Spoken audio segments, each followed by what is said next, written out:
Welcome, team. I'm so excited today to talk with Brian Goorjian.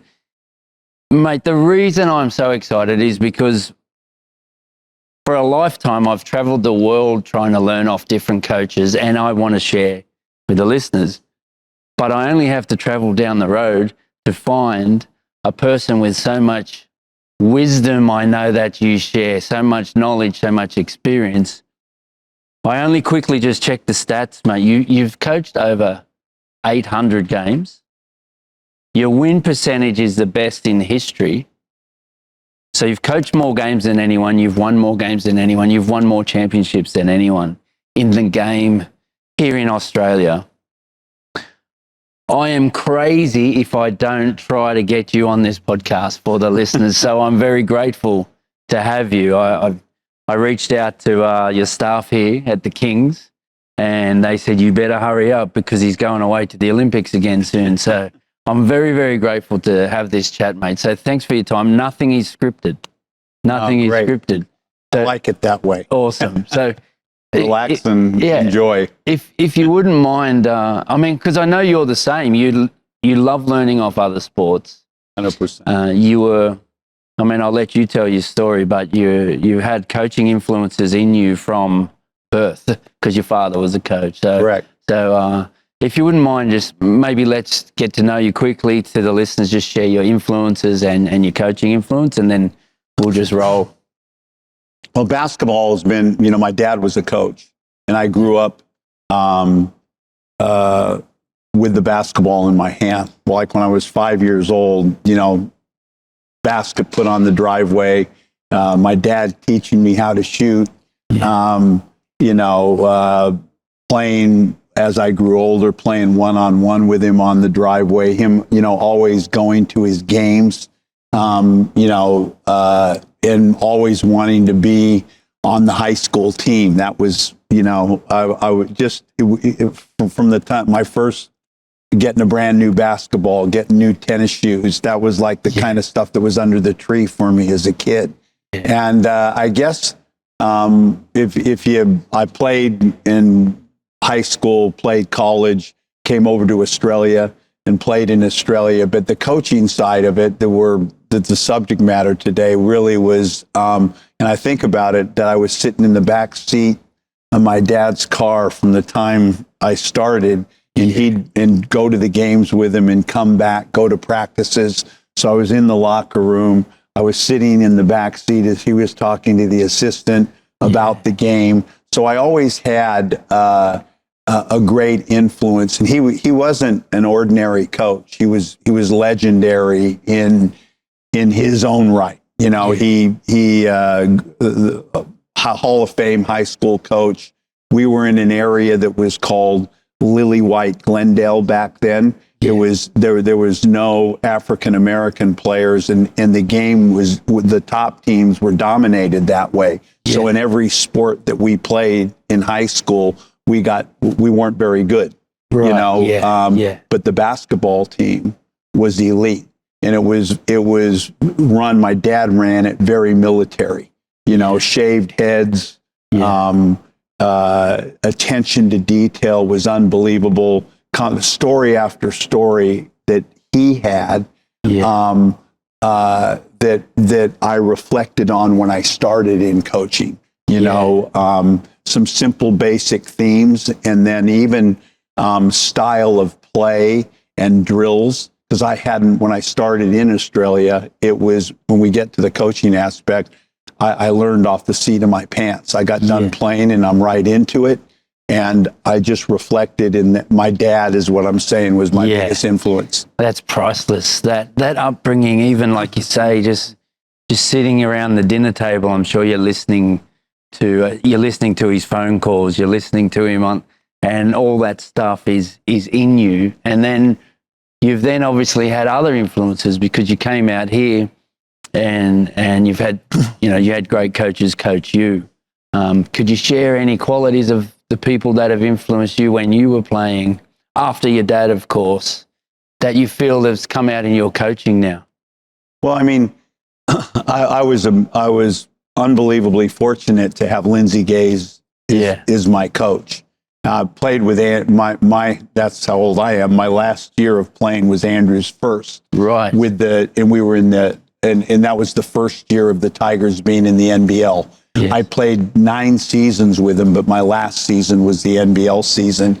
We played in that SCABL in the State League, which was big back then. Yeah. And we won that and then moved into the NBL. And I was captain of the team and played for Lindsay those 9 seasons and learned a lot about America's so famous for basketball, but Lindsay is an offensive genius. And his system taught me so many things about the game. You know, I was always, as a player, I always brought the ball up, got it to the superstar, got back on defense. With Lindsay, I learned, and you watch Andrew, who's maybe one of the best, or definitely in this country and just on the world stage that I've ever seen without the ball in his hands. Okay. He does so many great things, and that's Lindsay's system. And then Lindsay's personality of family, that culture. It wasn't about the money. You weren't a hired gun. You came in, you were part of the Melbourne family. And, you come in, he's the national coach for Australia. He's sweeping the floor. His wife's working in the canteen. He's running the junior team before our team. Yeah. He's playing in the competition with the seconds. It was just, they lived in the house next door to the stadium. It was, I came to Australia not for money. And again, I wasn't a hired gun. I obviously had a love of the game. And so I immediately rubbed shoulders with a guy that, there's definitely similarity there. It wasn't about that for him. It was about, he just was passionate about the game of basketball, loved the game it was constantly learning and growing and developing. And he was inspirational. What a fascinating man. I wish I could chat with someone. I love chatting to old coaches. I love it. Like one of the best advice I was ever given was talk to anyone old. And in coaching, I've found that's what I've always done. But you're just telling me about a guy that there's some little nuggets of gold in there that the listeners will be taken home. Even everyone uses the word family, but it sounds like he lived it. Definitely. Everyone, all those little things there that have come out in just that little piece. Well, I think, the big point was, Lindsay got me I finished playing. Yeah. And the second division blew up just at the time that I finished playing. Bendigo, Ballarat, Albury-Wodonga, second division, all these teams, they needed coaching. Yeah. And I just stopped playing, and Lindsay got me the job at Ballarat. So I get to coach, and I wanted to stay involved in basketball. Your career comes to the end. I wasn't really prepared. It happened quick, and it's like, well, what do? I love the game. Oh, you'd be good. Yeah. I played here, so I had a respect from the Australians that they'd listen to me, because I wasn't an American coming over and a know-all that's going to be annoying. You just had 9 years with him. I just had 9 years. I love where you say, I also feel everyone needs that person in their life to say, hey, a true leader he was building you up when you were playing, but then also as a coach. It seems like genuine care. That bit about family, everyone says it, but he was genuine. He genuinely cared about you and developing you on and off the court by the sounds of it. Can we talk about that piece, the genuine care of a great coach and great leader? You have it with your players. Well, he had it with you. What is great? I think coaching. What is it? It's building. It's relationships, and I think building relationships with the administration here, with the coaches. I'm coming into a new situation here in Sydney, and then building a relationship with the players, because you're going to get the best out of somebody if there's a respect there. And how do you get a relationship with players? And I probably learned or shine. You learn in every situation, but where I got the best at this is when I went to China. And I went to China and I was there 12 years. Yeah. And now I'm working. I can't communicate. I can't talk. So how do you build a relationship? How do you get people to work for you? How do you earn their respect? And I did it through work. And that was, my father told me, go, when I got this job, I went to my father and I said, Dad, I just got a coaching job. What do I do? And he pointed me, he goes, I'm on fire here coaching right now. My team, my assistant coach is a young guy named Mike Dunlap. Right. And Mike Dunlap has gone on and been an NBA coach. What he was like, I was 30 at that time. He's 25. Yeah. And I sat with him during that time. And he, again, that was the handover.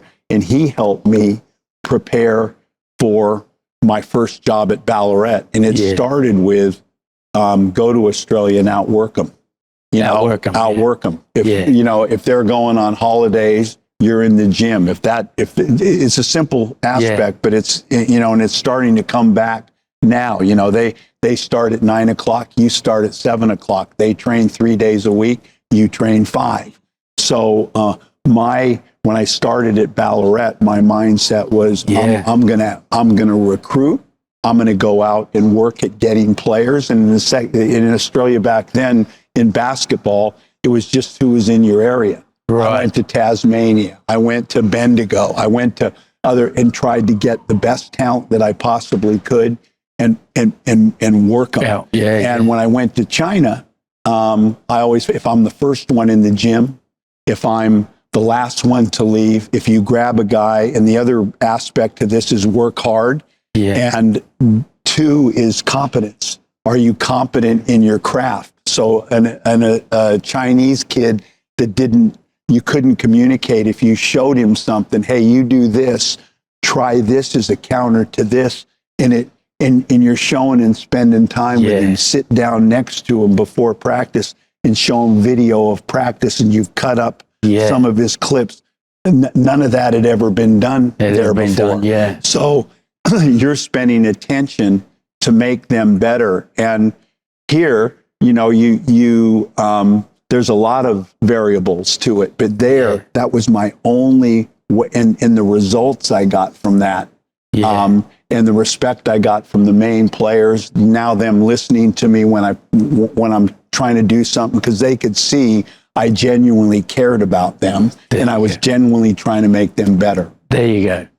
You just mentioned you would be first to work and last to leave.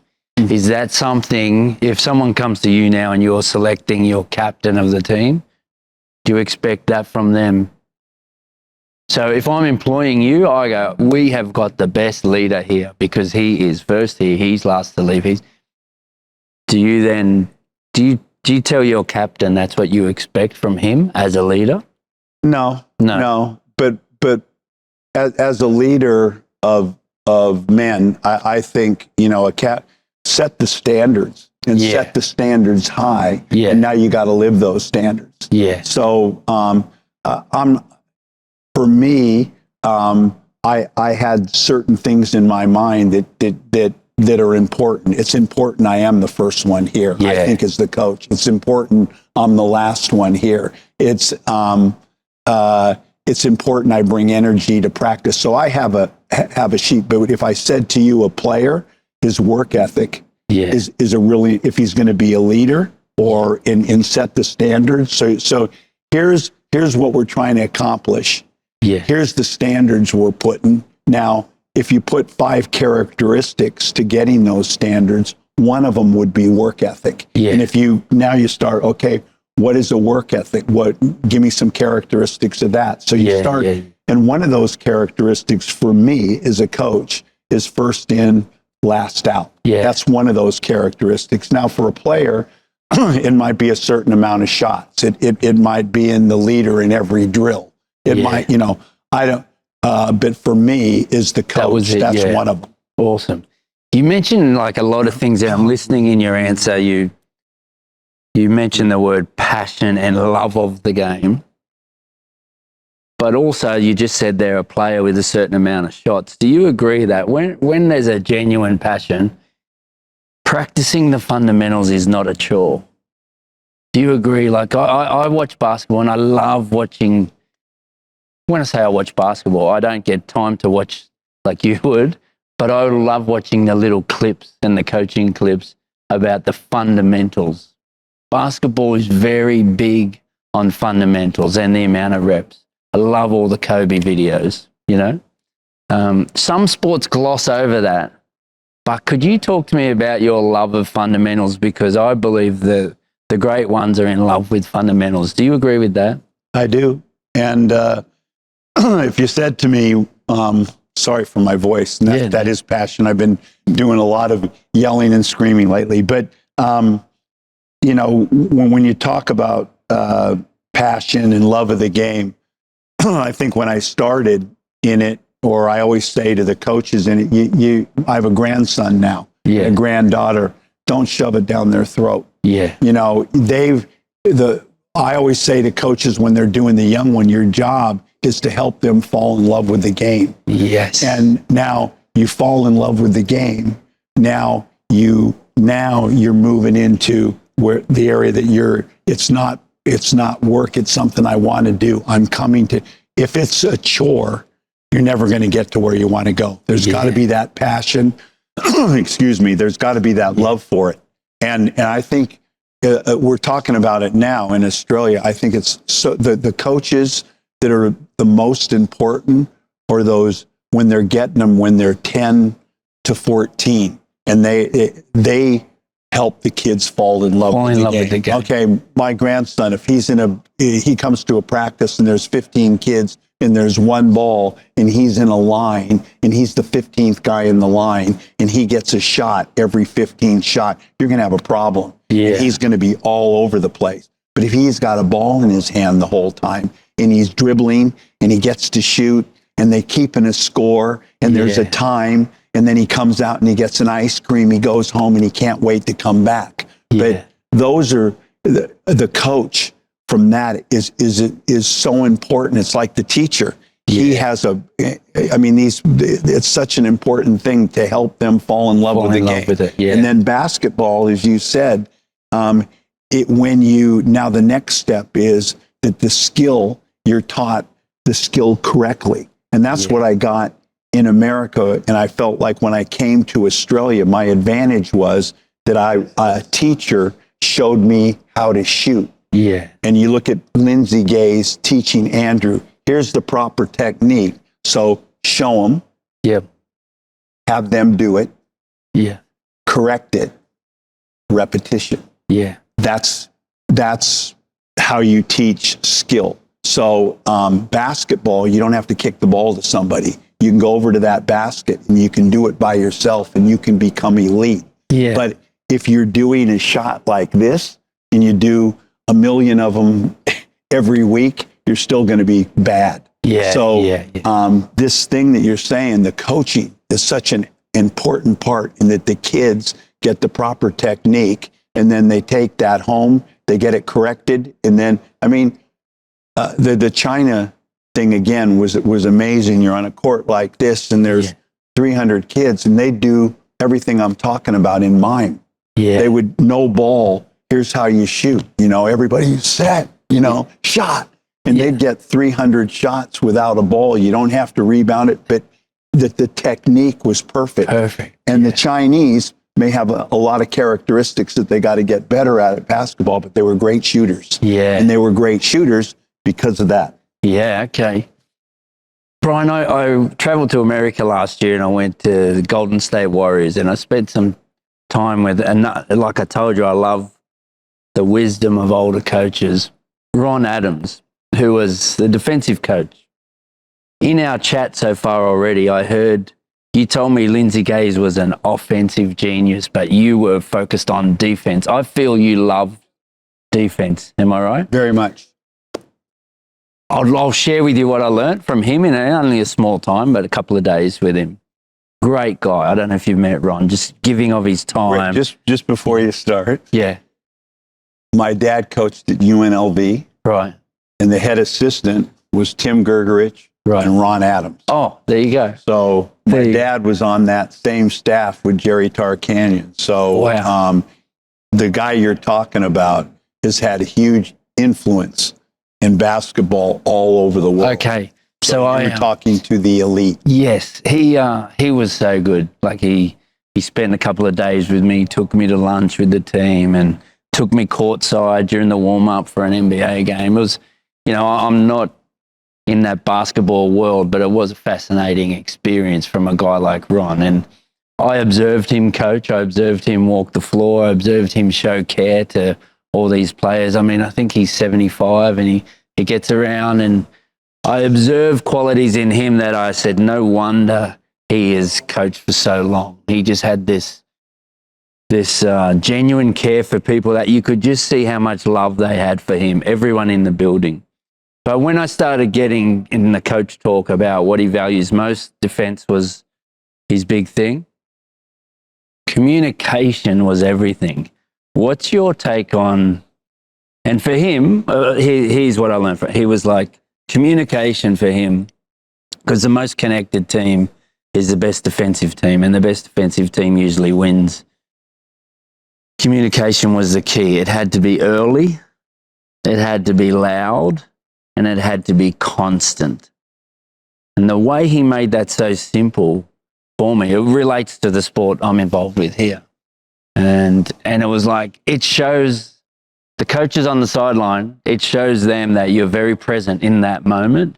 But without me going through what my thoughts are on communication, how important it is, and a lot of the listeners know I often talk about the most connected team wins. What's your take on that? On connection? I hear you use the word teammateship. Do you use that a lot? Teamship. Yeah. So what's your take on connection and communication?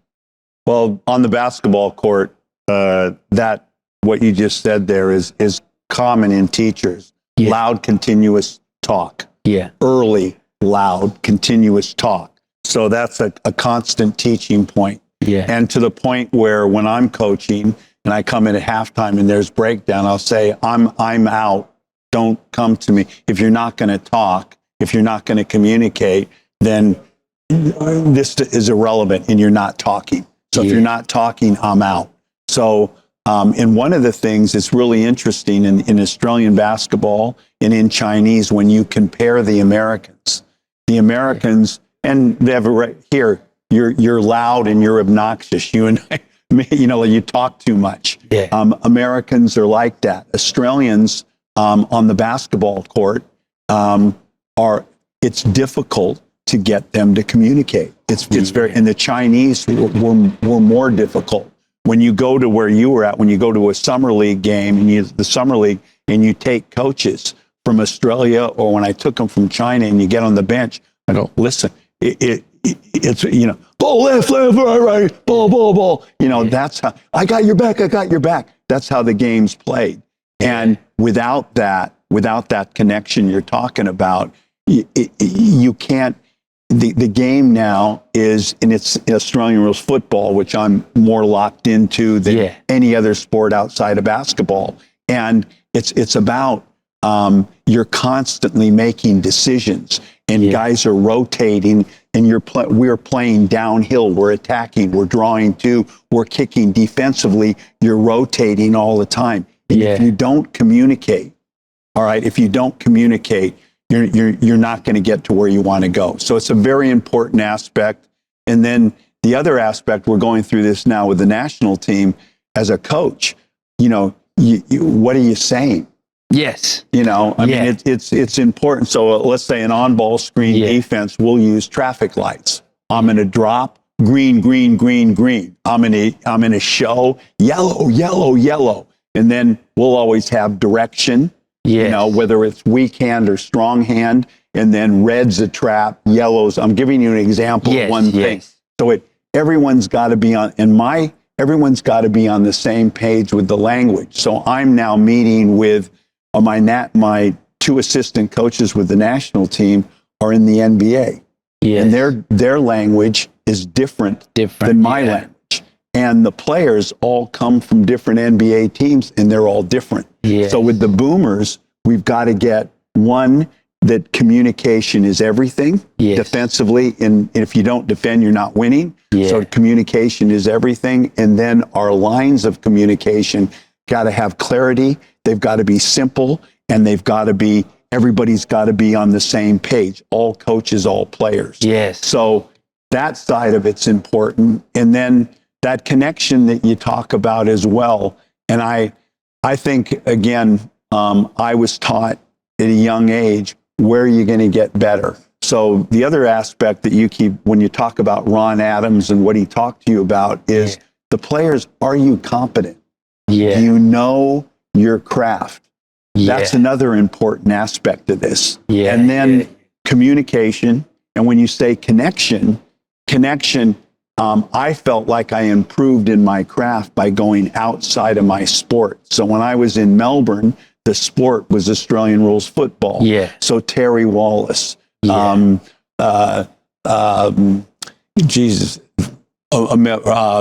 Parkinson, Walls,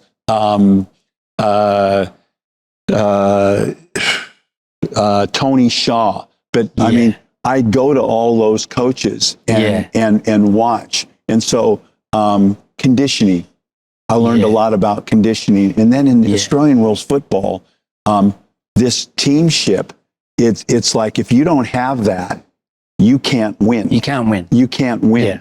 Now, I think in American sport, where I come from in the NBA, it's like, if you and I get along, great. If you don't, get your 15 points and 10 rebounds and, do your job. Do your job. So it's I came from a different background. And this teamship is a big aspect to the boomers, and what we've kind of taken from Australian rules football and built. This started back with Gaze, the boomers, rose gold, gold vibes only, and a big aspect of it is empowerment. That the players form. The top ones, the leadership group, they set the standards. And then as a coach, your job is to constant evaluation. But this aspect is what makes, I think, Australian sports special. And a lot of our guys playing in the NBA are role players on teams, and the Americans are bringing those guys in. I want an Aussie. I want an Australian. I want a guy for these aspects. Who values that. Correct. Who values that. It's a real, I talked to one coach, and there's a lot of teams in America now, college teams. We have close to 400 players playing in America. And some of the schools are becoming, Australian, like they've got 6 or 7 Australian players. And I remember one of the teams, and is a very, very very, very prominent in college basketball, and they have a thing they run that everybody wants to know about. So a coach that I knew said, I'm going to go to this school and I'm going to learn from him about this, what they do. And when he got there, this is the coach relaying to me, there and he said, hey man, you're on the wrong page. And he goes, what do you mean I'm on the wrong page? It's not about that. He goes, it's about the Aussies. And the guy looks at it and he goes, mate, it's special. What we got going here is special. And that's caring for each other, the work ethic, the commitment, the teamship, the things that, broadcast. Now, that's a cornerstone of their program that's taking them, and that's what the Australians have brought to it. So, I mean, it makes me proud. I can see it makes you excited. You delivered some gold there around, in particular, straight to coaches. So many coaches are saying to their kids, talk more, talk more, talk more. What you just said is, do they know what to say? So let's teach them what to say. You're even teaching the national team what to say. And that's important, because you hear coaches screaming at little kids on the sideline. It happened, I watched my own son walk off a field once. He was about 10 years old, and the whole team's being told, talk more. And I said, do you actually know what to say? And of course he said no. So I think that's important what you said. And then the teamship, I love that word. I'm going to steal that word. The teamship that you talk about, actually invest into that, invest time into that. Where now you're telling me college teams in America are investing in people who value that teamship. So off the court, how do you invest in it? Like on the court, how are you investing in it? I see you have a passion for this. And I think, I've watched you work once or twice. You worked with a rugby league team of mine once I brought to you, and the energy you bring to the court that day, it was good energy anyway because it was a different activity for our players. But the energy you brought then, and mate, that was a long time ago when we met. That was like, let me think, years. 2009 maybe. Were you in Sydney 2009? Yes. Yeah. Yes. Yeah. So that was a long time ago. The energy you brought then, I still see you bringing it today. But your passion for this teamship, I'm sure these Aussie boomers come this Olympic campaign, they must love that about you. Well, it's something. It's funny. I feel it's not me. It's something I think that now is instilled in the basketball culture. And they, a guy like Patty Mills, Joe Ingles. I'm not coming in and doing. It's when I had a unique situation. I was part of it. Yeah. I went away for 12 years, and I became the national coach again. Yeah. So 12 years, those guys were 18 years old. I come back, now they're in their 30s. And to see this aspect, put the basketball over here, but what they did as far as that. And when you say, people say to me, God, you gold medal. I told you about setting the standards high. Yeah. And that's a real important thing with it. You got to set. And I feel like the first time I was with the national team, I didn't set the bar high enough. And when I talked to Lindsey Gaze, he said if I had it to do again, I would have set the bar higher. Yeah. I walked in, the bar's high, but the word is not gold medal. It's gold vibe. And what a gold vibe basically is culture.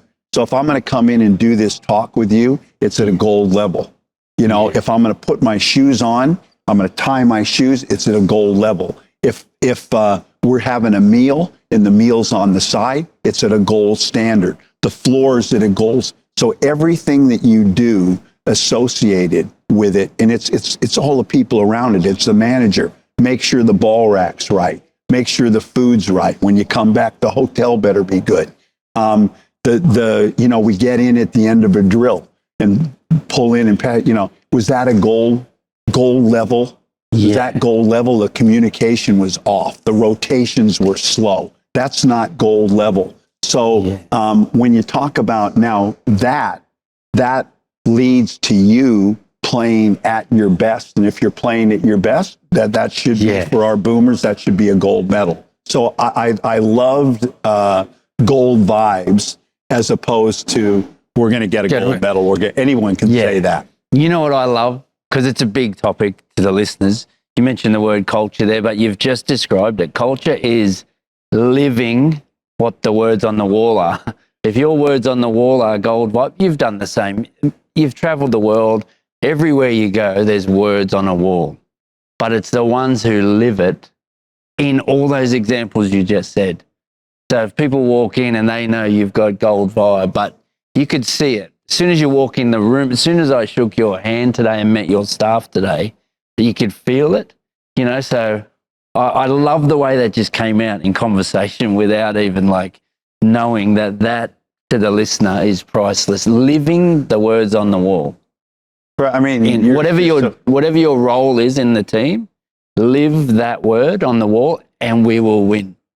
If this, and too, I always say all this, if it was just this, everybody would do it. Yeah. Everybody would do it. Everybody would do it. And I know I'm part, you have the winnings in the picking. I think I feel like I do a pretty damn good job of who I bring in. Yeah. The boomers hopefully that as well, but the club situation, like I'm at Sydney, we have 2 players. I handpick the 11 players. Yeah. So what we're talking about is if this is important, the winning's in the picking. Man, you want to spend some time and figure out who you're bringing in. And then when you're bringing in, now it falls on you to set the standards and drive it. And that's why I go into a mode whenever I'm around the basketball court that the lights are switched on and you're going. And if I can't do that, I got to get out of the game. But I don't. And it's the same when I coach the game. They go, "Why do you stand up all the time?" I never sit down. And they go, "Why don't you?" I feel like I've got to be exactly like I am. The game's an extension of practice. And practice. If you're going to have a good practice session, the plan's got to be good. The plan's got to be. You've got to have it documented and you got to have everything in order. If that's disorder, you usually have a bad practice. So and then the second part, if you're flat, I always feel like, how can I ask them? They're flat. If you're flat, they're flat. If you're flat, you're flat. And I get to the point even I'm at the age I'm at when I am flat or tired. It's time to back off a little bit. It's time to back off a little. So how I feel a lot of time, because they're running, they're playing, I'm this age. So there's a parallel. When I get to the point where I've been working them like that and I'm kind of getting a little bit flat, I got to watch I got to pull back a little bit and work on freshening them up. Yeah. Brian, that was so, mate, I could talk to you all day, but I know you've got other stuff on, mate. And honestly, like some of the stuff you delivered there just in a chat, I want to wish you, I know the whole of Australia is like cheering for you coming up for these Olympics. I can feel how much that means to you, even we haven't really talked about Olympics, but I can just feel it. That's a whole nother, that's another conversation. It is, but, I appreciate that. And very excited. We start on the 28th. Right. And it's right around the corner. So again, really, really excited. Awesome, Really excited. Hey, thanks so much. Thank you, man. Thank you. Good to see you again. Thanks.